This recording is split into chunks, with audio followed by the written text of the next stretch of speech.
వచనం వరకు. ప్రజలు అచట నిలుచుండి ఇది అంతయు చూచుచుండిరి. ఇతడు ఇతరులను రక్షించెను, కానీ ఇతడు దేవుని ఎన్నుకొనిన క్రీస్తు అయినచో తనను తాను రక్షించుకొని నిమ్ము అని అధికారులు ఆయనను హేళన చేసిరి. సైనికులు కూడా ఆయన దగ్గరగా వచ్చి పులిసిన ద్రాక్షరసమును ఇచ్చి, యూదుల రాజువైనచో నిన్ను నీవు రక్షించుకొనుము అని పరిహసించిరి. ఇతడు యూదుల రాజు అని పలకము వ్రాసి సిలువ పై భాగమున ఉంచిరి. సిలువ వేయబడిన నేరస్తులలో ఒకడు, నీవు క్రీస్తువు కదా, అయినచో నిన్ను నీవు రక్షించుకొని మమ్ములను కూడా రక్షింపుము అని ఆయనను నిందింపసాగెను. రెండవ వాడు వానిని గద్దించుచు, నీవు దేవునికి భయపడవా? నీవు కూడా అదే శిక్షను పొందుచున్నావు కదా. మనకు విధించిన శిక్ష న్యాయసమ్మతమైనది. మనము మన పనులకు తగిన ప్రతిఫలమును అనుభవించుచున్నాము. కానీ ఈయన ఏ తప్పిదము చేసి ఎరుగడు అని యేసు వంకకు తిరిగి, యేసు, నీవు నీ రాజ్యంలో ప్రవేశించినప్పుడు నన్ను జ్ఞాపకముంచుకొనుము అని విన్నవించెను. యేసు వానితో, నేడే నీవు నాతో కూడా పరలోకమున ఉందువు అని నీతో నిశ్చయముగా చెప్పుచున్నాను అనెను. ఇది క్రీస్తు సువిశేషము. క్రీస్తువా మీకు స్తుతి కలుగునుగాక. క్రీస్తునాథుని యందు మిక్కిలి ప్రియమైన సహోదరి సహోదరులారా, ఈరోజు మనం చదువుకున్న మొదటి పట్టణము 2వ సమూయేలు గ్రంథము 5వ అధ్యాయము 1వ వచనం నుండి 3వ వచనములో ఇక్కడ దావీదు మహారాజుని రాజుగా అభిషేకిస్తున్నట్లుగా మనకి ఇక్కడ కనిపిస్తూ ఉంది. అలాగే ఈరోజు చదువుకున్న సువిశేష పట్టణంలో కూడా యేసుక్రీస్తు రాజుగా అభిషేకించిన తర్వాత అనేక మంది యూదులు ఆయనకి విరుద్ధంగా లేచి ఆయనకి శిలువ మరణాన్ని వేసే విధంగా అనేక సందర్భాలు మనకు తెలిసి ఉన్నాయి ఈ సువిశేషంలో. అయితే అనాది నుండి దేవుడు ఆది కాండం నుంచి మనం చూసుకోగలిగితే అబ్రహాము వంశస్థులైన కొంతమందిని ఆనాడు ఈ ఐగుప్తు దేశమునకు బానిసలుగా వెళ్ళిన జనాంగాన్ని ఆ కనాను దేశానికి నడిపించడానికి వారిని బయటికి తీసుకొచ్చి వారు చేసిన పనులకు 40 సంవత్సరాలు వారిని సహించినట్లుగా మనకి తెలుసు.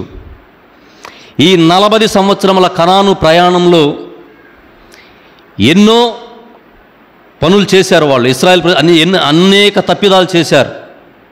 అయినా కూడా వారిని భరిస్తూ ఆ కనాను దేశంలో ఉన్న అనేక జాతులు వారిని అక్కడి నుంచి తరిమివేసి దేవుడు వాగ్దానం చేసిన ఇశ్రాయేల్ ప్రజలకు ఆ కనాను ప్రాంతాన్ని 450 సంవత్సరములు దేవుడు వారికి పునరావాసం కల్పించాడు. అయితే తర్వాత వారిని రక్షించడానికి ఈ 40 సంవత్సరములు మోషే నాయకత్వం వహించాడు.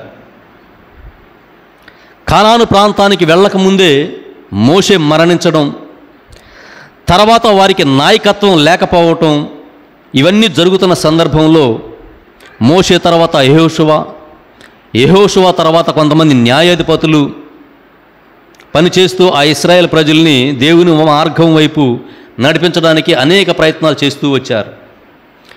ఈ సందర్భంలో ఇశ్రాయేల్ ప్రజలు అంచెలంచెలుగా పెరిగిపోయి, జనాంగం పెరిగిపోయి, మాకు నాయకుడు కావాలి అని న్యాయాధిపతుల్ని అడిగినప్పుడు బెన్యామీను గోత్రానికి చెందినటువంటి కీసు కుమారుడైన సౌలును రాజుగా దేవుడు అభిషేకించాడు. తర్వాత ఆ సౌలు రాజుగా అభిషేకింపబడిన తర్వాత ఆయన గర్వం కావచ్చు, ఆయన తప్పిదములు కావచ్చు, దేవుని నుండి ఆయన వైదొలిగి ప్రవక్త చేయవలసిన పనుల్ని సౌలు రాజు చేయటం, తద్వారా దానికి దేవునికి కోపం రావటం, అందువలన సౌలు రాజుని తొలగించి దావీదు మహారాజుని తర్వాత రాజుగా ఎన్నుకోవటం మనకు తెలుసు. ఆ సందర్భంలోనే ఈరోజు మనం చదువుకున్న పట్టణంలో కొన్ని మాటలు మనకు కనిపిస్తూ ఉన్నాయి. సౌలు రాజు తర్వాత దావీదు మహారాజుని ఎన్నుకునే మధ్యలో ఈరోజు చదువుకున్న పట్టణం వాక్యం మనకు కనిపిస్తూ ఉన్నాయి. అంతటా ఇశ్రాయేలుల తెగలన్నీ హెబ్రోను కొండ మీదకు దావీదు కడకు వచ్చి, మేమందరము నీ ఎముకనంటి వారము, రక్త సంబంధులము.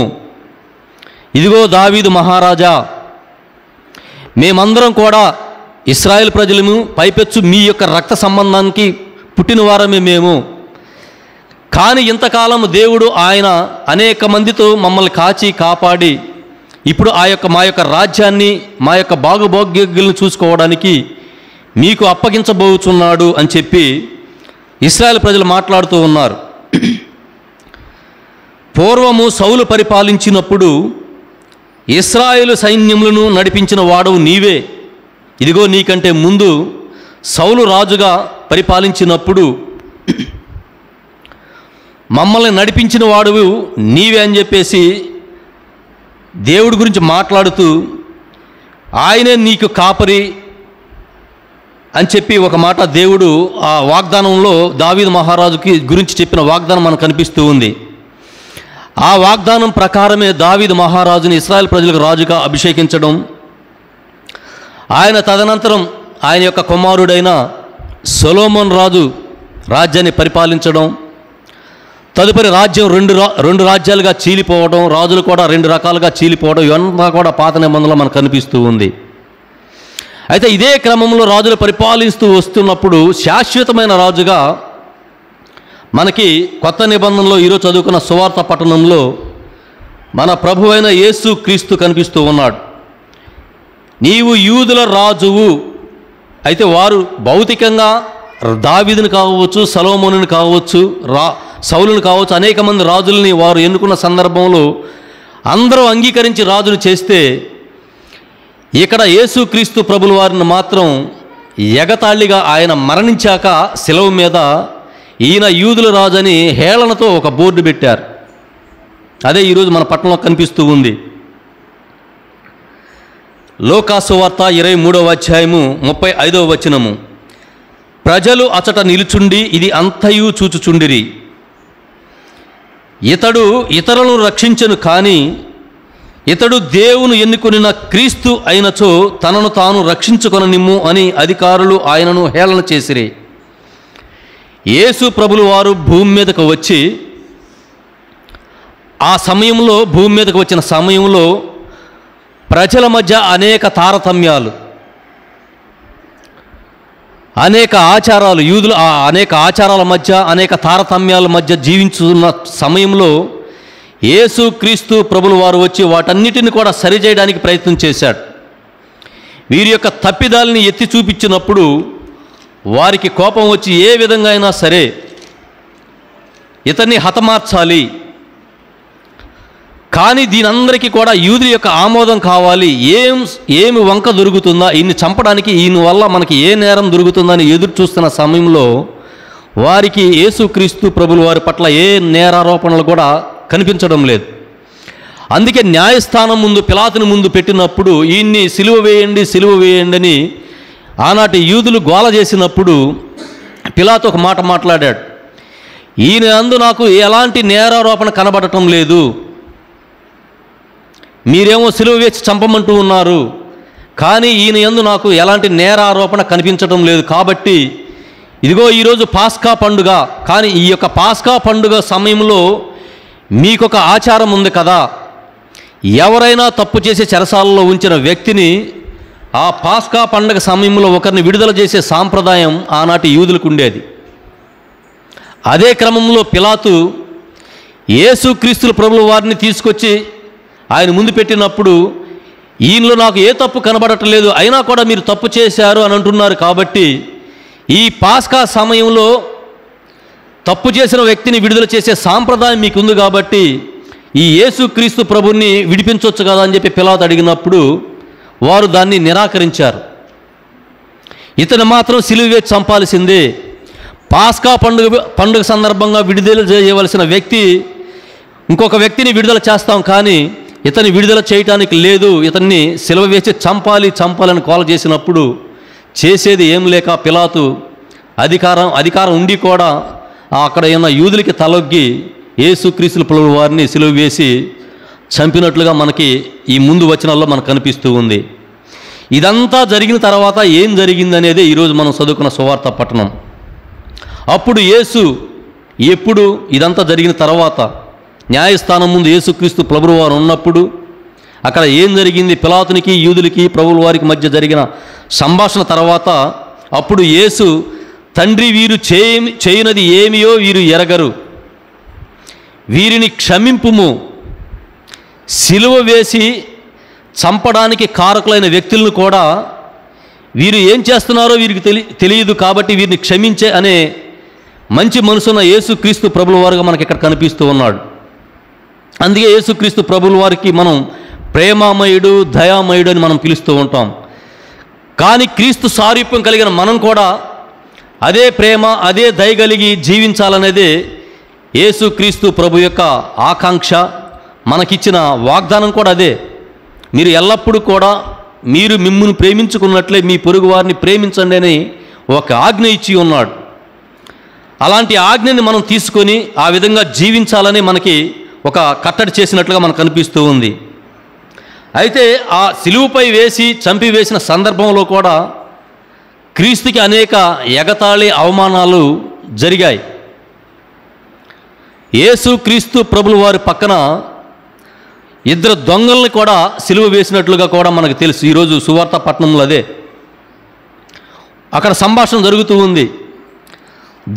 దొంగకి మధ్య యేసుక్రీస్తు ప్రభుల వారు ఉన్నప్పుడు ఒక దొంగ మాట్లాడుతూ ఉన్నాడు. ఏమని మాట్లాడుతున్నాడు? నీవు యూదుల రాజు అయినచో నీవు నిన్ను రక్షించుకొని మమ్మల్ని కూడా రక్షించవచ్చు కదా అని ఒక దొంగవాడు మాట్లాడుతూ ఉన్నాడు. వెంటనే పక్కన ఇంకో దొంగ ఇంకో మాట మాట్లాడుతున్నాడు. వానిని గద్దించుచు, అంటే పక్క తోటి దొంగని గద్దించుచు, నీవు దేవునికి భయపడవా? నీవు కూడా అదే శిక్షను పొందుచున్నావు కదా, మనకు విధించిన శిక్ష న్యాయసమ్మతమైనది, మనము మన పనులకు తగిన ఫలము అనుభవించుచున్నాము, కానీ ఈయన ఏ తప్పిదము చేసి ఎరుగడు. ఒక దొంగవాడేమో నీవు యూదుల రాజువు కదా, నీవు అనేక మందిని రక్షించావు కదా, అలాగైతే నిన్ను నువ్వు రక్షించుకొని మమ్మల్ని కూడా రక్షించవచ్చు కదా అని ఒక దొంగ మాట్లాడితే ఇంకో దొంగ ఇంకో మాట మాట్లాడుతూ ఉన్నాడు. మనం తప్పు చేశాం, మన తప్పుకి ప్రతిఫలం మనం అనుభవించుచున్నాం, మనకి ఈ యొక్క మరణ శిక్ష విధించడం న్యాయం, కానీ ఆయన ఎలాంటి తప్పు చేయలేదు, అయినా కూడా ఆయన శిక్షను అనుభవిస్తున్నాడని చెప్పి ఇంకో రెండో దొంగవాడిని గద్దించుతూ మాట్లాడిన సందర్భం. ఈ సందర్భం అంతా అయిపోయిన తర్వాత రెండో దొంగ ఒక మాట మాట్లాడాడు. ప్రభువా, నీవు పరలోక రాజ్యంలో తండ్రి దగ్గరికి చేరేటప్పుడు ఒక్కసారి మమ్మల్ని కూడా జ్ఞాపకం చేసుకో అని చెప్పి దొంగ యేసుక్రీస్తు ప్రభుల వారిని ఉద్దేశించి మాట్లాడాడు. అంటే ఆయన, ప్రభువా నన్ను రక్షించు, నన్ను పరలోకానికి తీసుకెళ్ళు అని ఒక కండిషన్ అయితే పెట్టలేదు. నీ చిత్తమైతే ఒక్కసారి మమ్మల్ని కూడా జ్ఞాపకం చేసుకొని ఒక దీన హృదయంతో ప్రభుల వారిని అడిగాడు. వెంటనే ప్రభు, ఈరోజే ఈ క్షణమే నీవు నాతో కూడా నీవు పరలోకంలోకి వస్తున్నావు అని చెప్పి క్రీస్తు ప్రభు అక్కడ ఆ దొంగవానితో మాట్లాడిన మాట మనకు కనిపిస్తుంది. 43వ వచనంలో యేసు వానితో, నేడే నీవు నాతో కూడా పరలోకమున ఉందువు అని నీతో నిశ్చయముగా చెప్పుచున్నాను. ఇదంతా కూడా ఆయన చనిపోయే ముందు కూడా ప్రజల యొక్క పాపములను తప్పిదాలను క్షమించి ఏ విధంగా తన తోటి సహోదరుల వలె ఆయన పరలోకంలో పక్కన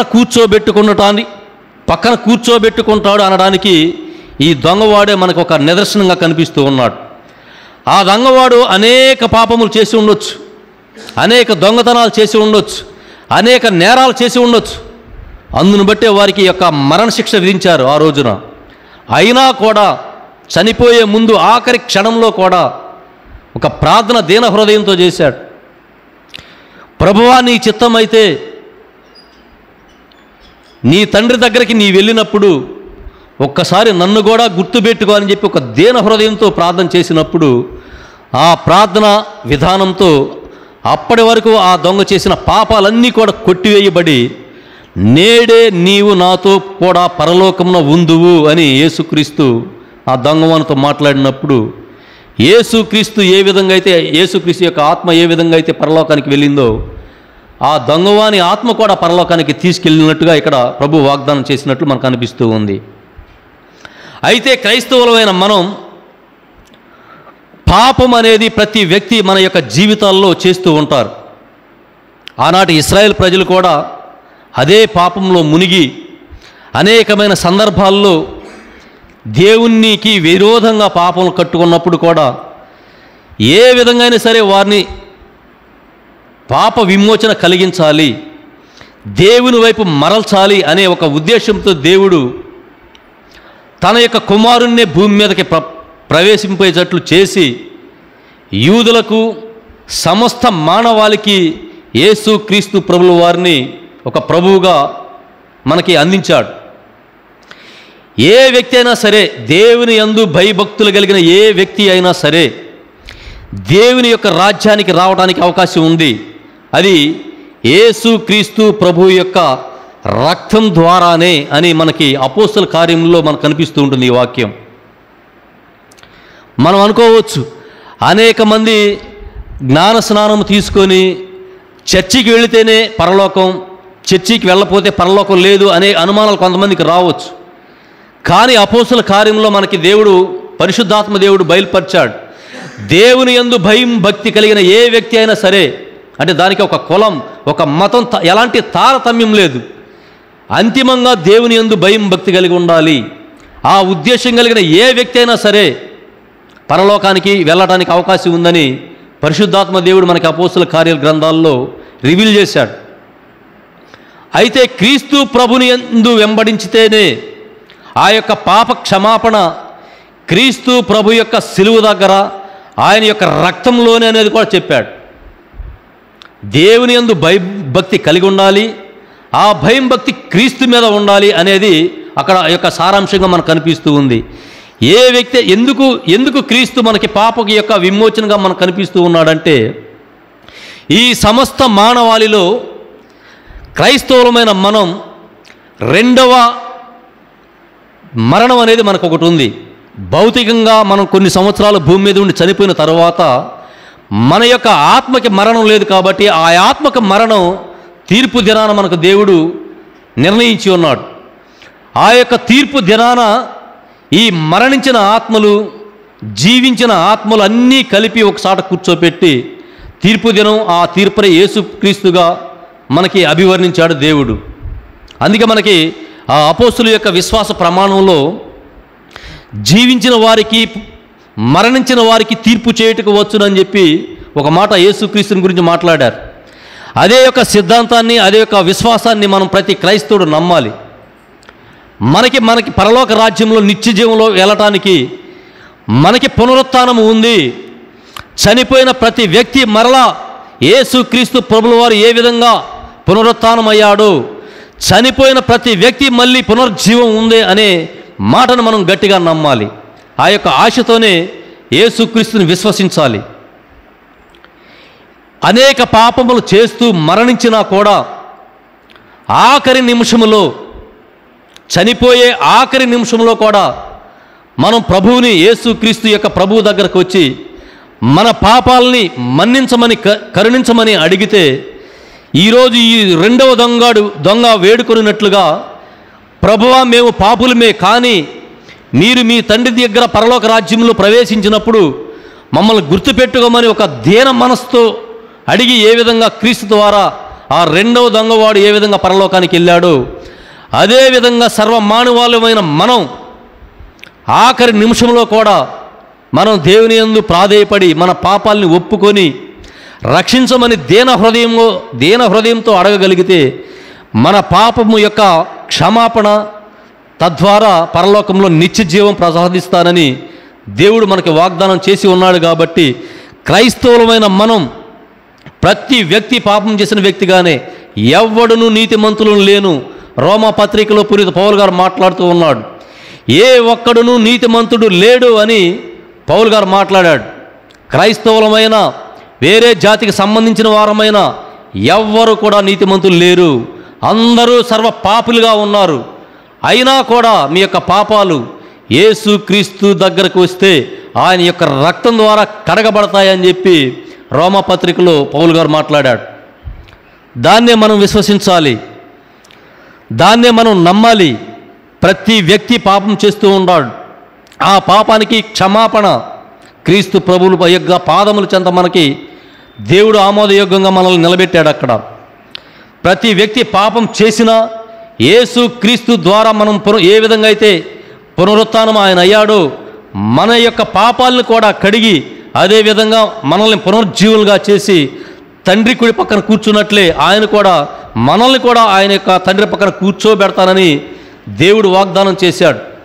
అందుకే యేసు ప్రభులు వారు ఆరోహణం అయ్యే ముందు మీకు పరలోకంలో నివాస స్థలాలు నేను ఏర్పరచడానికి వెళ్తూ ఉన్నానని చెప్పి ఒక మాట మనకి మత్తయి సువార్తలో మాట్లాడుతూ ఉంటాడు. కాబట్టి మనం భూలోకంలో జీవించే జీవితం తాత్కాలికమైనది. మన యొక్క ఆత్మ నిత్య విశ్రాంతి కొరకు పరలోకంలో మనకి ఒక నివాసాలు ఉన్నాయి. ఆ నివాసాలకి మనం వెళ్ళాలంటే క్రీస్తు యొక్క పాదముల చెంతకు రావాలనేది సువార్త ఉద్దేశం. ఈనాటి సువార్త పట్టణం కూడా యూదుల రాజువైనచో హేళన, ఒక దొంగ, ప్రభువా నువ్వు యూదుల రాజు అని చెప్పుకుంటూ ఉన్నావు కదా, మరి నీకు ఆ సత్తా ఉంటే మరి నిన్ను నీవు రక్షించుకొని నన్ను రక్షించవచ్చు కదా అని ఒక దొంగ మాట్లాడితే, రెండవ దొంగ మనం తప్పు చేశాం, మనం పాపం చేశాం, మనకు శిక్ష న్యాయసమ్మతమే, కానీ ఆయన ఏ పాపం ఎరుగడు, ఏ నేరం చేసి ఎరుగడు అని ఒక మాట మాట్లాడి ఒక దీన హృదయంతో ప్రార్థన చేశాడు. ఆ ప్రార్థనతోటే ఆయన పరలోకానికి చేరాడు. అదే దీనత్వం, అదే దయాగుణం మనం కూడా కలిగి ఎప్పుడైనా కూడా యేసు క్రీస్తు ప్రభు యందు దగ్గరకు మనం రాగలిగితే మనం నిత్య జీవంలో భాగం అవడానికి అవకాశం ఉందనేది ఈరోజు సువార్త ద్వారా మనం గ్రహించవచ్చు. కానీ విశ్వాసం అనేది ముఖ్యం. ఇక్కడ విశ్వాసం అనేది నిత్యం విశ్వాసం అనేది ఇక్కడ ముఖ్యం. ఆ విశ్వాసం ద్వారానే మన క్రియలు ఉండాలి. నేను దేవుణ్ణి విశ్వసించాను అని నోటితో చెప్పడమే కాకుండా దాని క్రియల రూపాన్ని మనం చూపించాలి. ఏ విధంగా చూపించాలి అనేది అనేక రకాలుగా మనం చూపించవచ్చు. ఎదుటివారికి సహాయం ద్వారా, ఎదుటి వ్యక్తిని ప్రేమించడం ద్వారా, లేమిలో ఉన్న వారిని ఆదుకోవటం ద్వారా. అందుకే ప్రభుల వారు వృద్ధులను, వితంతువులను, అనాథులను హక్కును చేర్చుకోమని మాట్లాడాడు. వృద్ధులు, వితంతువులు, అనాథుల్ని హక్కున చేర్చుకోమని మాట్లాడాడు. ఇలాంటి వారికి మనం సహాయం చేయడం ద్వారా, ఇలాంటి కార్యక్రమాలన్నీ ద్వారా కూడా మనం మన యొక్క విశ్వాసాన్ని కనపరచవచ్చు. విశ్వాసం ఉంది అని మనం చెప్పుకొని మన మనసులో మనం పెట్టుకుంటే అది ఎదుటి వ్యక్తికి ఎలా కనపరచగలం అనేది మనం ఆలోచన చేసుకోవాలి. ప్రతి విశ్వాసి కూడా ఆ యొక్క విశ్వాసాన్ని పక్క వ్యక్తికి కనపడేట్లు మనం క్రియలు ఉండాలి తప్ప దాచిపెట్టుకోకూడదనేది ఇక్కడ మనం అర్థం చేసుకోవచ్చు. విశ్వాసాన్ని కోల్పోతే ఆనాడు మొట్టమొదటిగా రాజు అయినటువంటి, ఈరోజు చదువుకున్న పట్టణంలో ఆనాడు మొట్టమొదటిగా రాజు అయినటువంటి బెన్యామీను గోత్రుడైన సౌలు రాజు ఒక తప్పిదం చేశాడు. రాజు అభిషేకించిన సందర్భంలో, సౌలు రాజుగా ఉన్న సందర్భంలో ప్రవక్త ఉన్నారు అక్కడ. అప్పుడు రాజుగారు ప్రవక్తగా, రాజు సౌలు అయినప్పుడు అక్కడ ప్రవక్తగా ఉన్నటువంటి వ్యక్తి సమూవేలు ద్వారా రాజుని ఎన్నుకున్నప్పుడు చెయ్యకూడని తప్పు అక్కడ సౌలు చేసి మహాఘోరమైన శిక్ష అనుభవించాల్సి వచ్చింది. ఏంటి అనేది ఒక ఆలయం పవిత్రత. ఇంతకుముందు కూడా మనకి ఈ మందసం మనకి ఓపెనింగ్ రోజు మన కరుణాకర్ ఫాదర్ మాట్లాడాడు కొన్ని మాటలు. ఇప్పుడైతే మనకు చర్చి, ఒక దివ్య బలిపీఠం ఉంది. కానీ ఆ రోజుల్లో మందసం, పరిశుద్ధ స్థలం, అతి పరిశుద్ధ స్థలం అనేది రెండు ఉంటాయి. పరిశుద్ధ స్థలంలో ఎప్పుడు విశ్రాంతి దినాన ప్రార్థన చేసుకునేవాళ్ళు. దానికి మధ్యలో ఒక తెర, వెనకాల అతి పరిశుద్ధ స్థలం అనేది ఒకటి ఉంటుంది. అదే మందసం, అంటే ఈనాటి మనం దివ్యబలి పీఠం అనుకోవచ్చు ఆనాడు. అయితే ఆ పరిశుద్ధ స్థలానికి వెళ్ళే అధికారం, హక్కు ఎవరికి ఉండేది కాదు. ఒక లేవీలకు మాత్రమే ఆ అతి పరిశుద్ధ స్థలానికి వెళ్ళాల్సిన విధానాన్ని దేవుడు వారికి నియమించాడు. కానీ ఈ యొక్క రాజు అయినటువంటి సౌలు ఆ యొక్క నిబంధనను మీరి ప్రవక్త చేయవలసిన బలి అర్పణని రాజును కదా నేను అనే ఒక అహంకారంతో ప్రవక్తను పక్కన పెట్టి ప్రవక్తను చేయవలసిన పనిని రాజు చేయటం, అది దేవుడికి కోపం రావటం, తద్వారా రాజుగా ఆయన్ని తిరస్కరించడం జరిగింది. కాబట్టి దేవాలయంలో కూడా మనకి కొన్ని విధి విధానాలు దేవుడు మనకిచ్చాడు. దివ్య బలిపీఠం ఎంతో పవిత్రమైనది. అలాగే ఆనాడు మందసాన్నే ఈరోజు మనం దివ్య బలిపీఠంగా మనం స్వీకరిస్తూ ఉన్నాం. నేను ఇంతకుముందు కూడా చూస్తూ ఉన్నా, కర్ణాటక ఫాదర్ కూడా నాతో కూడా చాలాసార్లు చెప్పాడు. ఈ పూజ కార్యక్రమము మొదలయ్యాక ఈ యొక్క పీఠం పైకి ఎవరు ఎక్కకూడదు. నిన్న పోయిన ఆదివారం అనుకుంటాను, ఫాదరు పూజ చేస్తూనే ఉన్నాడు, మీరు వచ్చి పూలు పెడతా ఉన్నారు. దయచేసి ఇలాంటివి చేయబాకండి. ఇలాంటివి చేసి ఆ రోజు మందసం దగ్గర సౌలు శిక్షకు గురయ్యాడు. ఈ యొక్క దివ్యబలి పీఠం మనం మొట్టమొదటిగా ఓపెనింగ్ రోజు కూడా ఫాదర్ చెప్పాడు, ఇక్కడ ఎవరికి రావడానికి అధికారం ఉండదు, నేను ఎవరికైతే అధికారం ఇస్తానో వారే రావాలి ఇక్కడికని. దాన్ని గుర్తుపెట్టుకోండి. ఎప్పుడు పడితే అప్పుడు మీరు ఈ పీఠం మీదకి రావటానికి లేదు. పూలు ఏమైనా పెట్టాలంటే పూజకు ముందే పెట్టుకోండి. ఎందుకంటే సందర్భం వచ్చింది కాబట్టి మీకు గుర్తు చేస్తూ ఉన్నాను. ఆ రోజు సౌలు కూడా ఇదే విధానంలో సమూవేలు చేయాల్సిన పనిని ధిక్కరించి సౌలు చేశాడు కాబట్టే ఆ రోజు దేవుడు కోపించాడు. అలాగే ఆ రోజు ఉన్న మందసంగా ఈరోజు మనకి దివ్య బలి పీఠం ఉంది. మనకి ఈ పీఠం మీదకి కొన్ని హక్కులు ఉంటాయి, కొన్ని అధికారాలు ఇచ్చాడు దేవుడు. ఆనాడు లేవీలకు ఇచ్చాడు, ఈనాడు మన ఫాదర్స్కి ఇచ్చారు. అలాగే దాన్ని గుర్తుపెట్టుకుని ఎవరైతే మనకి అధికారాన్ని ఇస్తారో వాళ్ళు మాత్రమే రావాలి. ఇంతకుముందు ఫాదర్ కూడా చెప్పాడు, మీకు ఇది గుర్తుపెట్టుకోండి. పూజ జరిగేటప్పుడు పైకి వచ్చి పూలు పెట్టడం ఇలాంటివి చేయబాకండి. ఏదైనా ఉంటే ముందుగా రండి, ముందుగానే పెట్టుకోండి. పూజ ప్రారంభమయ్యాక మొత్తం సైలెంట్గా ఉండాలి, శ్రద్ధతో వినే కార్యక్రమం మాత్రమే ఉండాలి. ఇంతకుముందు నాకు కూడా పర్సనల్గా చెప్పాడు, నువ్వు కూడా చెప్పాను కదా రావు అని. కాబట్టి సందర్భం వచ్చింది కాబట్టి ఈరోజు నేను మీకు ఆ విషయాన్ని జ్ఞాపకం చేస్తూ ఉన్నాను. కాబట్టి ప్రేమమయుడిగా, దయామయుడిగా ఈరోజు లోకాసువార్త 23వ అధ్యాయంలో మనం చదువుకున్నట్లుగా రెండవ దొంగవాడు అనేక పాపాలు చేసిన, ఏ విధంగా పాపాలు చేసి శిక్షకు గురైనా కూడా పరలోక రాజ్యానికి ఆయన వెళ్ళగలిగాడో, అదేవిధంగా క్రైస్తవులైనటువంటి మనం ఎన్నో పాపాలు, ఎన్నో తప్పిదాలు చేసినా కూడా పరలోకానికి వెళ్ళడానికి మనకి వెసులుబాటు ఉంది. ఆ వెసులుబాటే మన ప్రభు అయిన యేసు క్రీస్తు ప్రభుల వారుగా మనకు కనిపిస్తూ ఉన్నారు. ప్రతి వ్యక్తి కూడా పాప క్షమాపణ అడగాలి, ప్రార్థన సహాయం అడగాలి. ఖచ్చితంగా ప్రతి వ్యక్తి, ఎవడు నీతిమంతులు లేని దేవుడే మనకి మాట చెప్పున్నాడు కాబట్టి ఎవరు నీతిమంతులు లేవు. ఇక్కడ అందరము పాపులుగానే ఉన్నాం, మీరైనా నేనైనా ఎవరైనా. కాబట్టి ప్రతి పాపి కూడా మానవ నైజం పాపం చేయటం. కానీ ఆ పాపాన్ని కన్నీరు కాచి ఒప్పుకోవడమే దేవుడు ఆమోదంగా తెలిపాడు. పాపం చేసినా కూడా ఆ పాపాన్ని కడుక్కోండి, తద్వారా యేసుక్రీస్తు ద్వారా మీరు పరలోక రాజ్యానికి రావచ్చు అనే అవకాశాన్ని మనకు కల్పించాడు. ఏ విధంగా ఈరోజు రెండవ దొంగ పరలోకానికి వెళ్ళాడో ఆ విధంగా మనం కూడా వెళ్ళడానికి అవకాశం ఉంది. కాబట్టి ఆ విధంగానే మనం చేసిన యొక్క పాపాలని, తప్పిదాలను ఒప్పుకొని క్రీస్తు యొక్క శిలువ దగ్గరకు వచ్చి ఆయన యొక్క రక్తం ద్వారా మన పాపాలను కడుక్కుంటే మనం హ్యాపీగా దేవునిలో పరలోక రాజ్యంలో నిత్య జీవంలో మనం ఎల్లప్పుడూ ఉంటాం అనే విషయాన్ని మనం ప్రతి క్రైస్తవుడు గ్రహించాలి. కొంతమంది అంటూ ఉంటారు, చనిపోయిన వ్యక్తులు ఎలా బతుకుతారనే మాట మీరు అంటూ ఉంటారు. కొంతమందికి అనుమానం రావచ్చు. ఏ విధంగా అయితే చనిపోయిన వ్యక్తిని లేపాలంటే, ఏ విధంగా అయితే చనిపోయిన వ్యక్తి లేచాడో ఆ యొక్క అధికారాన్ని యేసుక్రీస్తు ప్రభు పొంది ఉన్నాడు.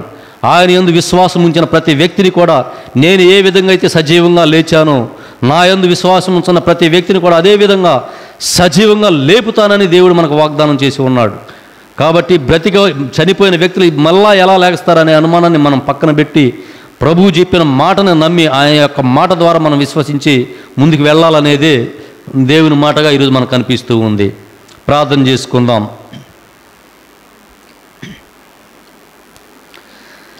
సర్వశక్తిమంతుడా,